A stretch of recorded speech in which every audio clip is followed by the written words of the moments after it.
Hey there, welcome to the Visual Design Podcast powered by Vizual Intelligence. I am your host, Tyler Lubin, and CEO of Vizual Intelligence. Now, this podcast exists in order to give Tableau enthusiasts some design tips from different Tableau developers around the world. Now, we are going to be doing a 30 to 45 minute episodes so that you can learn some of the best process and tips around dashboard design. If you can, please subscribe, like, and comment on YouTube. We also will be streaming this on Spotify and Apple Podcasts if you like to listen along, but it is better to watch on YouTube because there will be some screen sharing involved. Now, today's episode will have Robert Breen in. He is a great Tableau developer, and he has a lot of good tips for you to learn. All right, let's go ahead and run the intro and get into it. Thanks.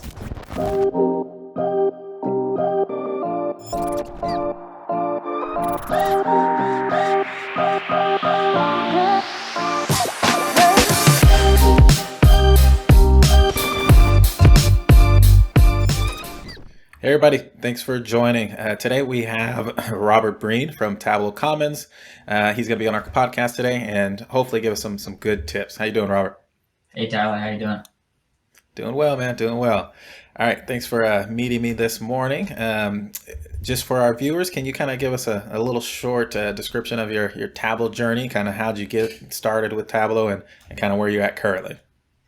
Yeah. So I am an independent consultant, freelancer, part-time Tableau expert, and I'm also part of the Tableau Ambassador program. That's kind of where I am currently. How I got here, I started in finance actually. So, and I'll get pretty quickly to the Tableau stuff, but I had a degree in finance, and I was a really heavy Excel user after college. And started learning Tableau, started teaching myself, the tech side, the Tableau, the SQL, the Python, all that kind of stuff. Started kind of teaching myself that all those tools to get more into the tech world. And I found Tableau and I loved it. It's just something I started using it, and I was like, this is so cool. It's so cool to be able to have a question and build a chart in seconds or minutes. I never seen anything like that. So taught myself how to use it, slowly transferred from Excel to Tableau. So how did you get introduced to it? Did your company was like, hey, look in this, or did you start using it, or you just kind of just saw it somewhere? No, I actually, data science was getting big at the time. And I took a course, some online course at University of Michigan on Python, actually, on data science, mostly on Python and SQL. And this little tiny part of the course was, hey, you might want to know Tableau too. So a tiny part of the course was Tableau. And, I'm like, this is so cool. So I kind of scrapped Python. I still use it, but I scrapped it and went hardcore into Tableau. Did you start using it within the company? Yeah, I used it a little bit where I was working at the time, and eventually started taking freelance work and got a job as a Tableau developer at a different company, and that's really where I'm using it every day. That's what I was hired for, right? Okay. No, I get it. Yeah, I got lucky. I was using I started off in healthcare analytics, so I was doing SAS, and I didn't know anything about Tableau in college either. It was more of the statistics stuff. And like I was talking in the last episode, Robert was like, it was the maps in Tableau that we were using it within the company, and it was literally just maps. It was like, all right, do all this data in SAS, put in Excel, put in Tableau, make a map, put it in PowerPoint. Like that was it. That was the whole thing of Tableau. Yep. What does Tableau do? It makes maps. That was it. So then I started doing. Actually, all I did was maps at that job. I didn't really know anything else other than Tableau. Then when I put it on my resume for the next job, that one was a full Tableau kind of developer. And of course, on the resume, you kind of make it sound like you know more than you do, right? So I was like, yeah, no, I know Tableau. And then I got that job, and then I kind of learned Tableau as I was doing it, and then got really good at it. But yeah, no, it's crazy that I guess I graduated 10 years ago, but back then, you didn't hear nothing about data visualization, right? Like it was all just straight Excel analytics. Like it was nothing. I didn't even think about to data visualization. So it's just the last 10 years, it's just grown crazy. Yeah, yeah, I did kind of the same thing where I said I knew more than I did and learned on the job. And that's where I started using the forums as well. I started answering questions on the Tableau forums. And that's really where I became an expert. Do I just answered the question. I just figured it out and answered the question and became an expert. And then somehow now I've answered 5,000 questions, and I'm like, how the heck did I answer 5,000 questions? Damn. Yeah, I'm not gonna lie. I've not like spent any time on the forums. I know, like, I mean, especially because I kind of came up like you with starting in corporate, and then I did freelancing part time. Because back then, I was working on site 3 days, and then remote 2 days. So a lot of times when I was working remote, I would do my job and then do kind of like consulting, lunch and nights and stuff. And then I got to the point where I made enough consulting where I was like, all right, I can make this jump. I mean, it was a risky jump because I had a kid, but it was like, I think I could do it. Like, having that confidence in yourself, like, yeah, I think I could do it. And then it's just from, that was 6 years ago, it just kept going. And I used, back then it was called Elance, but it's Upwork now. So I mean, kind of, we talked a little bit off camera about that journey, and I'm sure people might be interested in that because everybody kind of wants to work for themselves, right? How was your journey of going from corporate to now doing freelancing consulting full time for Tableau or doing Tableau work? Yeah, it was terrifying. So I jumped about 6 months ago. I was working for a consulting firm. Loved the job, loved the company, loved the people, but just wanted to do it on my own, right? And I just saved enough money, got enough confidence, got all my certifications, networked, talked to people, and then kind of realized that it's time to jump. I can do it. It's not going to be the easiest thing I've ever done in my life, but I can do it. I can do the work without needing a company behind me. And I love what I do. So yeah, no, it's fun. I like it. I mean, I when I first started, I was having fun with Tableau, so it's pretty cool. All right, well, thanks for that. All right, so let's talk about kind of like your high level process. Everybody's high level process is different with building dashboards. Like I talk to clients and I say whenever like I'm doing like a prospect call, I'll be like, it's like picking your favorite artist. Like everybody does something completely different. You can have a one goal, give it to 10 people, you're going to get 10 completely different outcomes, right? So what's kind of your high level process when a client comes to you and said, hey, I need a dashboard, here's some data, here's my overall goal, what's your process? Yeah, so it all starts, I'm a very, very big believer in iterating. So build something small, take a small question that needs to be answered. I don't know, maybe a marketing team wants to know click-through rates, or they want to know performance by some geographic dimension or something like that. Start simple and just build a couple things in Tableau. Try to answer the question. Maybe 5, 6, 7 sheets in Tableau to answer the question. Put it into a dashboard as a rough draft, and show it to the client. Make sure it answers the question. Doesn't need to be pretty. Once it's kind of at the minimum, the minimum product level where it answers the question, it solves the business problem, then I really design the dashboard around answering the business question. And I'm really big on symmetry, and I'm really big on white space. So I just take That's my been six or. growing. Go ahead. I've been hearing a lot more about like I didn't pay attention to white space a lot, but a lot of my clients be like, I need some padding right here, and I've been hearing that more and more. So I've been adapting that more. But it seems like, I mean, I've like within the few years, it's been like I need padding and white space. But before I haven't heard that. So is that something like that's just trending right now? I think it probably is. I struggled a couple years ago with it. I would put borders around each of my sheets, and then it would just look ugly. It would just look like a preschooler made a couple lines on a screen, and I couldn't make it look good. And then I started seeing some mock-ups from some designers with, I'm talking like a ton of padding. And in Tableau, I'll throw like 20 space. Once I started doing it, I never go back. Never ever go back to no padding. Yeah, I got rid of borders too. I was a big border.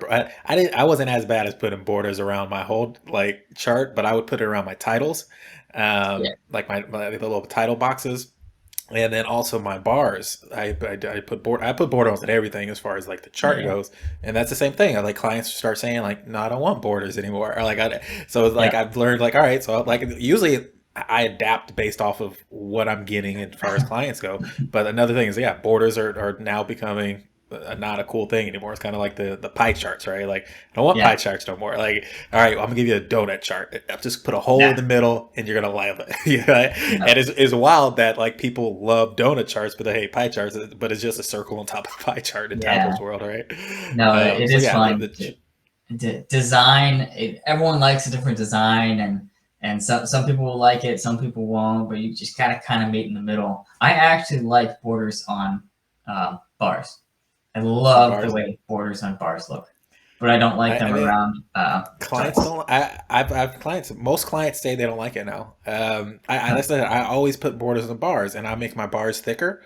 But just I don't know if Apple's done something recently where they take lines off. Like it has to be something because it's been more and more where people like already take the lines off the bars. So it's a trend I've been seeing, but. Yeah, I'll put like on donut charts and like the maps, I'll put a white border around it. So there's still a gap, but it's not like harsh, or like a light gray. But yeah, that's been a trend also. All right, cool. So you said you create a mock-up essentially with just kind of rough, sketches of different ways of answering that goal, and then you give them to your client and then kind of figure it out from there. Yeah. Start with something small. It doesn't work on a dashboard. It could be 3 or 4. Just something simple. And once they like the dashboard, like what the dashboard's saying, I'll print it up. I add the white space. I add the borders. I add titles, make it look sharp, really, really sharp. Product, right? I've got 1 or 2 questions. It looks really pretty. And we can send it out as a product, and then iterate from there. So just what's the second question? What's the third, fourth, fifth question? Let's just keep adding to it, and each time kind of run through that same process where I put something ugly on the screen first to see if it answers the question. Once it answers the second question, make it pretty, and then kind of just go. How do you think that works? Because I do kind of the opposite. From there. I use my first dashboard is usually pretty spectacular looking. I mean, I try to do as much as a final draft of that first dashboard as possible. And like I said, I don't know what's right or wrong, but for me, it's like most people go to Tableau because of the pretty analytics, right? Like, I mean, you can get all the analytics in Excel and all the other tools, but most people come to Tableau for the beauty of it. So like my thought process is, all right, you're coming for this, that's what I'm going to give you, right?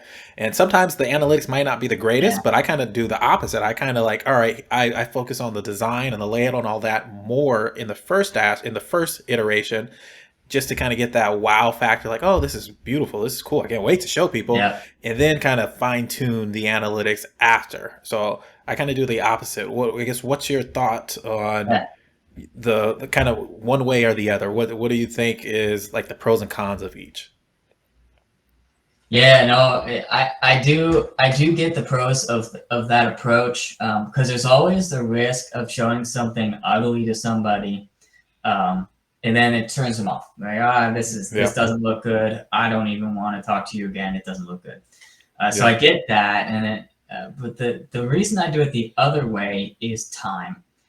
You can spend, to make a dashboard nice, I really put a lot of time into what font do I want to use, how big do I want the titles to be. So I'll change all my titles to 16 point and then realize, it's too small. And then I'll change all my titles to 24 point or something like that, right? And I'll spend a whole day on making a dashboard look perfect. And then if you deliver it perfect, and then they said, "Oh, we didn't want to look at sales. We wanted to look at profit." Well, crap. I've wasted a whole. But no, I definitely get both sides of it. Okay, cool. No, I'm just curious. I always like playing devil's advocate to see, like I said, Yeah. I mean, even though I've been doing it for a while, I'm learning all the time. I'm adapting the whole time. So just curious on what you thought the pros and cons with that. All right, cool. All right, so so you got your layout. All right, you got your analytics done.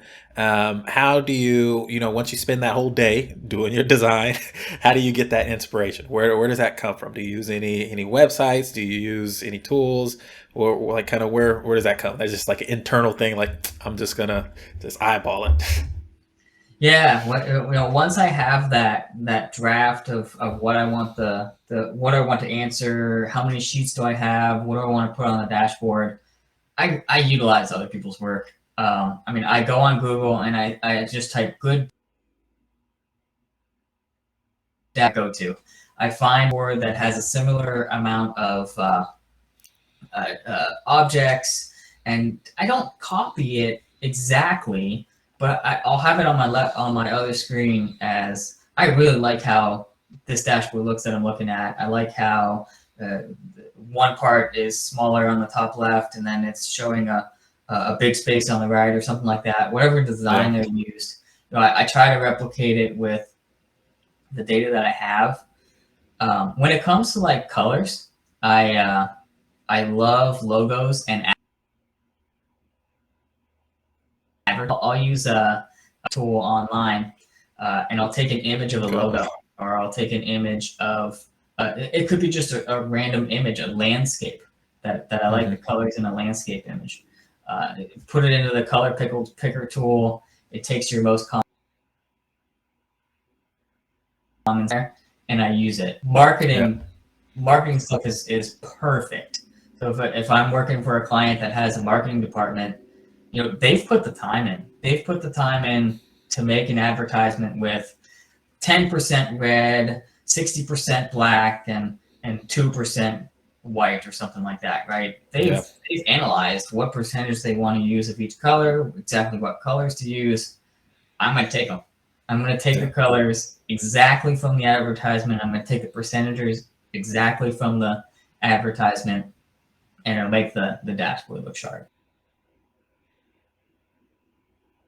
So go into that a little more. When you say you take the color and percentage from the advertisement, you're talking about like any like Facebook ads or anything they did. You kind of look at that, because the percentages of color thing is kind of new to me. So explain that for me a little bit.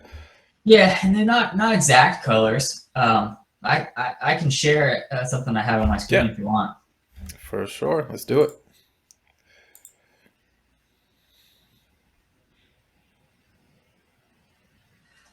So I just kind of imagine that you were trying to replicate what Coke did. Yep. This is kind of see if I can make it back. Kind of a cool advertisement, and you can see that a lot of the advertisement was black. I would say like 50% is black, and maybe another 20% is white, and then red actually doesn't take up the whole screen. They have little pieces of it. Yeah. So if I was building a dashboard to look like this, I'd use a black background, use a lot of white, and pinpoint things with the red, just like Coke did, right? Somebody said, I want you to see red in one little spot, and I'll use the same concept in Tableau. I'll replicate this image with the same exact colors, and I use this color picker, kind of this image color picker, picker.com, where I can download that Coke image and upload it here, and it's going to give me the exact colors to use.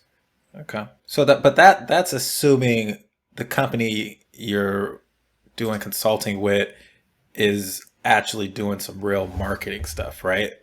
like most Yeah. companies, like if we're talking small companies, there's not really that much. They don't put that much thought in it, right? Yeah. So I guess Yeah. we got to assume that this is a big company that actually has a big marketing team that's actually thinking about it compared to a smaller company, which like like my company, I make my own ads, right? So it's like, and I don't think about that stuff. So I guess try to replicate my ads, you'd be like, man, you guess it just as much as I'm guessing.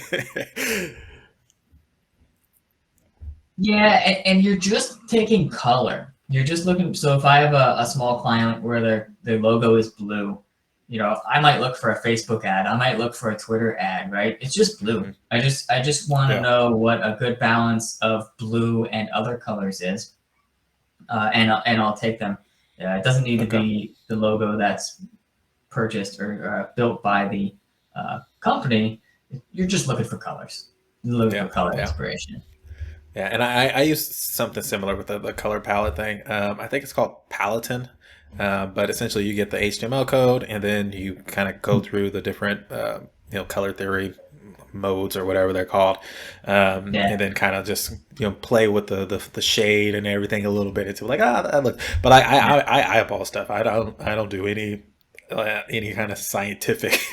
I mean, I learned about color theory, so I know, like, all right, if I want something to pop, I want a complementary color. So I know the basis of it, but even then, it's like I still eyeball it. I was like, yeah, they say do this, but I like this better. Yeah. So I mean, I guess I feel like if I like it, then other people might like it. So all right, cool. So you got layout, color schemes. What about your font and kind of like formatting and the actual layout of the dashboard? Because that's one thing that I focus on a lot with actually picking my charts. Because I don't know what charts I'm gonna keep or change until I see it on the dashboard in the space, and I'd be like, this chart doesn't look good here. Maybe I'm thinking another chart type, or I need this chart doesn't look here. I need to move it somewhere else. Like all that's on the fly for me. Kind of what's your process? Yeah, and that's a good point on chart. At the very beginning, the same thing. At the very beginning of answering the business question, I'll answer it in multiple different ways with multiple different charts. I don't know what I'm going to use, but I want it to be available to me. So I might use a circle chart. I might use a bar chart. I don't know how many types, how many regions there are. So maybe it's good as a circle chart. Maybe it has to be a bar. I just built a couple things, and as I'm really designing the dashboard, I'll swap them in and out. There's a lot of swapping. A lot is there. Yeah. And kind of swap out different things. Also, when it comes to what charts I put on screen and layout, almost every dashboard I build, I'll put something that doesn't answer the business question because I need the symmetry. So I might have 5 sheets that I want to use, but the layout that I'm trying to get to needs 6. I gotta put a 6th one in there, right? I know I only need these 5. I'm gonna add some, whether it's an image, a logo, a title. I've got to fill the space with something, so I'll just put something else that's not needed in there. Fonts and sizes. I'll just and I just like when it comes to size, like font size, I just like to be consistent. So I don't always use 24 point for a title. I don't always use 18 point for a title. I use what makes sense, and I use the same in every single same exact font and every tooltip, right? Just keep it. People like symmetry and consistency. They might not notice it per se. They might not notice, oh, this is a 15-point title and this is an 18-point title. They won't say that. Subconsciously, they'll say this design, right? Yeah. No, I get it. Yeah, and actually, I like Tableau's new fonts. I mean, I always liked the bold with the light. So when they came out with that, I really liked that. So I use Tableau fonts for everything.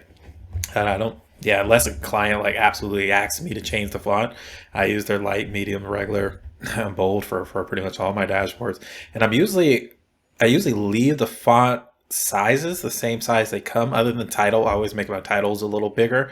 Only time I change it is when I have like a long-winded title and it doesn't fit and I have to make it small. But like you said, I make all of them small if I do that. But yeah, I think Tableau did pretty good with their font and their sizing, just the generic. So yeah, I don't pay that much attention to it. And, on the last podcast, Robert really pays a lot of attention to it. Which, man, I can't picture how long his dashboards take. Like he really is like in it, you know. Where I was like, when I was listening to it, I was like, man, I'm like the wild wild west of dashboards compared to you. Like you were like super technical, every little thing. I was like, man, I can't picture, you know, one of your final pieces. Like it must be awesome. But I'm sure you'll spend days on it, you know. So but I mean that's kind of how I live my life anyway. It's kind of the wild wild west. So I expect my dashboards to be the same. All right, so we kind of talked about the color picker that you use, and then that's the one you show that you can upload the image too, right? Like upload the logo. That same one. Is there any other resources, tools that you use for dashboarding? You said you use Google too for an insight, right? Any other websites? Yeah, I mean, I'll go on to Tableau Public, of course, and see people's designs. The only other resource that I'll kind of draw attention to is draw.io. It's kind of like a Visio. It's a lot like a Visio. I'll use to build like circled, curved lines in dashboards because, of course, Tableau doesn't come with curved lines of charts to do a background image. So I'll use draw.io to build that background image to use in Tableau. Okay. All right, cool. Any like must-dos or best practices that you do for every dashboard? It's like one thing that's like you said, padding, right? You like the light, like the white spacing. Anything else that's crucial for you? Yeah, no. The term best practice, it's fine. You just build to what is it's best practice for you. Best practice is for you. Like what it's gotta like, I agree. That's why I was like, but everybody's must do's or something, right? Like you said, like I have to like for some reason if I have like 3 bar charts at the top, I gotta have 3 bar charts at the bottom. Like if I can't have like 3 bar charts and then 2 bar charts, like I always have to have 3 or 3, you know? So it's like things like that. Is there anything like things that just bug you? You're just like, I have to do it. Yeah, I think it's definitely, I mentioned this before, is symmetry. And I'll throw another thing in there, repetition. I like things to be repeated. And I think others, a bar chart. The rest of my dashboard is most likely going to be bar charts. So if I have a bar chart by region, I'm not going to throw something else in there like a circle chart by category. I'm going to line them up right next to each other. Bar chart, bar. They like in symmetry. At least I do. Maybe not all people. But I like repetition. I'll repeat the same thing over and over, especially with like big numbers. I'll put a big number of what sales were, and then year over year under it, and then I can't just put profit next to it and not put year over year under profit. I've got to have the exact same image over and over and over, so you understand how to read it. That's the power of Tableau and visual analytics. Is you look at it for 3 seconds and you've answered something in your mind instead of having to learn. Well, how do I read this? How do I read this dashboard? You already know how to read the dashboard. And I just repeated that process over and over. Yeah, no, for sure. Yeah, I'm big with even like if I can't have something consistent, then I scrap it. like it's like, all right, I got to do something else. Then like it just doesn't look good, Like I think that's the hard part of Tableau is you have to balance the analytics with the visuals. Like, yeah, maybe it's the best analytics, but if it just doesn't work visually, then it just doesn't work. Like, it has to be weighted on both sides, you know. Compared to just straight analytics is like, yeah, best analytics, best analytics, best analytics. But with Tableau, it's like, all right, like you rather have like good analytics, good analytics, good analytics, and look good than best analytics, best analytics, best analytics, and look bad, right? So it's that balance in Tableau, and then you have to Yeah. sometimes, you know, make sacrifices on the analytics to make it visually, you know, appealing for somebody. Yeah, yeah. Yeah, and I just All right. I keep it in my mind that that it's going to take time, and that my first design is going to be scrapped, my second design is going to be scrapped, and just know that I'm going to get there. Just keep tweaking it, and you're going to get a good design. Yeah, yeah, and especially after that first client meeting, they'll give you a whole bunch of insight, you know, what they like and don't like. So yeah, so to definitely figure it out. All right, what about this? Kind of, I guess, comes back to the last one, but what about your top tips and tricks when it comes to dashboarding? Like for example, me, I learned this from somebody, but I usually put like an information icon on my dashboard where you can hover and you can see like the little tooltip to give like instructions. Clients love that because, you know, it's especially if it's a older generation client. They're like, they can see a dashboard like, I don't know what I have to do. I'm like, just click stuff, right? But sometimes you got to put in the instruction, click stuff.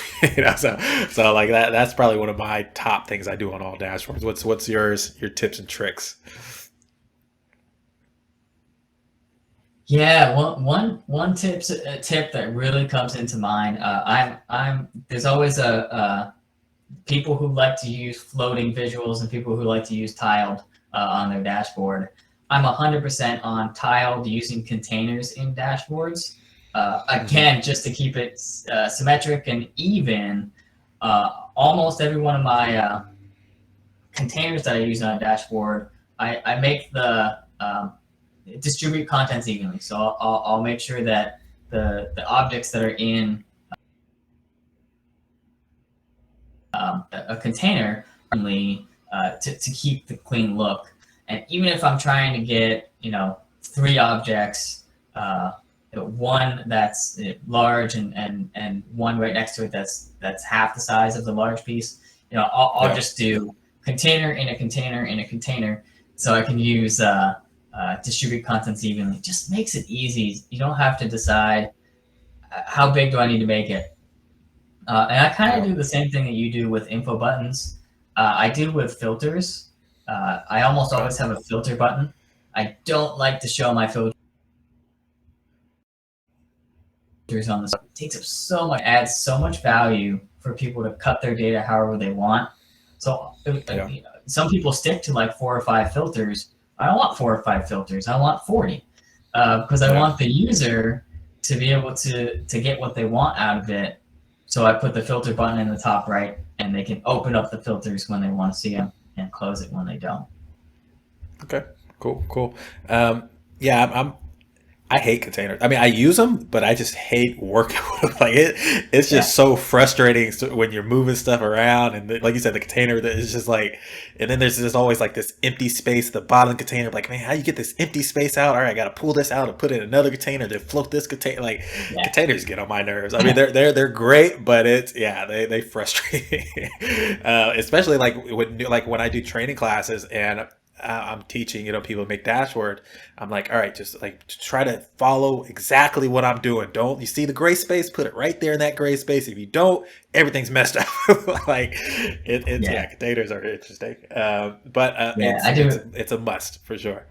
Yeah, I do a lot of training on containers, and I try to keep it for the advanced users. As a beginner, just do floating. Just do floating so you can learn the other features of Tableau. You can learn how to build charts. But if this is your first time using Tableau, don't use containers. You will hate everything. Once you get to a more advanced level, watch some videos on bringing containers in as floating first and then tiling them in later. I mean, there's things that you could do, but as a beginner, stick with the floating.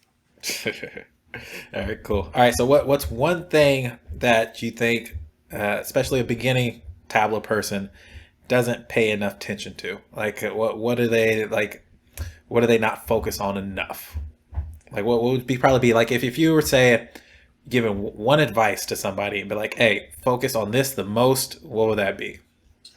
Yeah, keeping each object in the dashboard the right size, I think really can make your dashboard go from being okay to being great. And what I mean by that is if you have other right side of each chart, if you've chosen it to be 10 points, 10 pixels on the right, it has to be 10 pixels on the left side of the left chart, right? Keep everything exactly the same. I see some dashboards with, you can tell that this gap is 3 pixels and then another gap is 10 pixels. You can tell that it's not exactly right. Just pay attention. Just go. Do it with padding. I mostly do it with padding. Just keep things consistent. Yep. Okay. Cool. All right. So, final question. You got any cool dashboards you want to showcase for us? Show some of your cool work you've done. Yeah. Let me. In the past. All right. Yeah. Let's see it. This is always fun. I love seeing the art of people. Yeah, so I just built a couple of dashboards for this because I really wanted to show some of the concepts, but this is just Superstore sales quantity across some different dimensions. Did you use my colors on purpose? It's like perfectly color palette, like with the background and all that. Like, did you plan this? I did not. But now I own a Ken Fluledge. You know what? I actually think I got it from the Fluledge logo. Because I really like dark blue and light blue. I just love how dark blue and light blue look together. Yeah. You can even throw in orange, and it looks good. Yep, that's the complementary color. Make it pop. I like symmetry. I've got these two charts on the top left and repetition, right? I've got 2 charts on the top left that are showing the same thing, a line chart and a big number and the year over year, and just replicate it. I've used the same thing twice, right? Once you've read the first one, you know how to read the second one. I like to put shapes. So I use these shapes instead of just showing West region. This is just kind of a compass image. It could have been bigger so you could see it better, but showing a compass image for West and an East compass image for East, right? Just adds a little bit. And do you use images often? Yeah. Like shape images? Yeah, almost all the time. It just adds the design aspect to the dashboard. Makes it look professional, even though it's not actually telling you any different information. It just makes it look more professional. Nice. All right, and kind of all the kind of the tips you gave.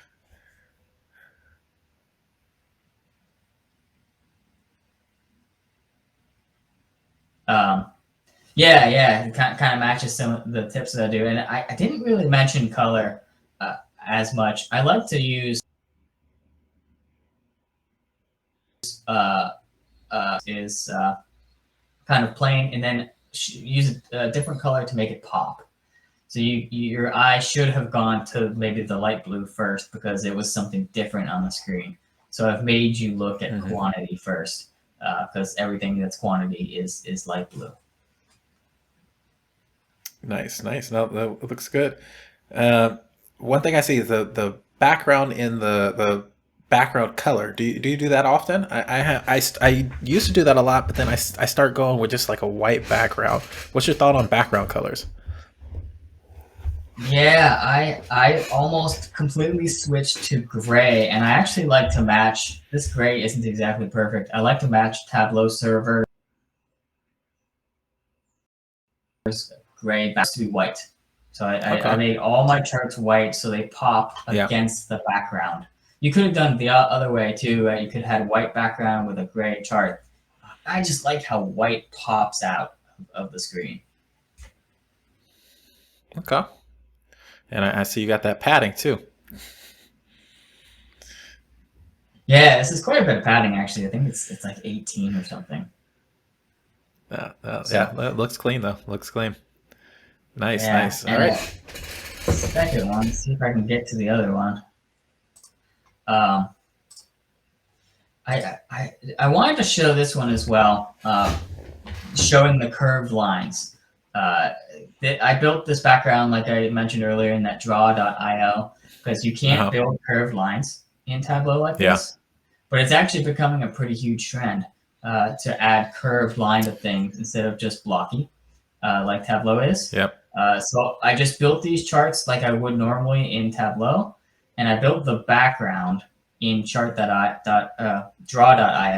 and hovered an image over it and made this kind of cool sidebar. Just something that's kind of hard to do in Tableau, just do it with a background image. Nice, nice. Yeah, I honestly don't utilize background images enough, I don't think. Yeah, I'm gonna have to start digging into that a little bit more. And I have learned or seen the curvature kind of coming up too. Yeah, it's just weird, the trends, it's just like they're just kind of like feeding over from probably, apps and IT stuff into, data visualization and stuff. Because I mean, it's usually like I'll get a client be like, I want my stuff to look like Apple. It's like look at Apple stuff and making mine look like it. So it's like all of that stuff just kind of feeds over to what's coming on the data visualization side of things. Yeah, and UI designers, like you mentioned at Apple, they've put the time in. They have put the time into deciding how to make a website look. Copy that stuff. Copy what big websites look like in Tableau and make it look like a website. It really makes a huge impact. For sure, for sure.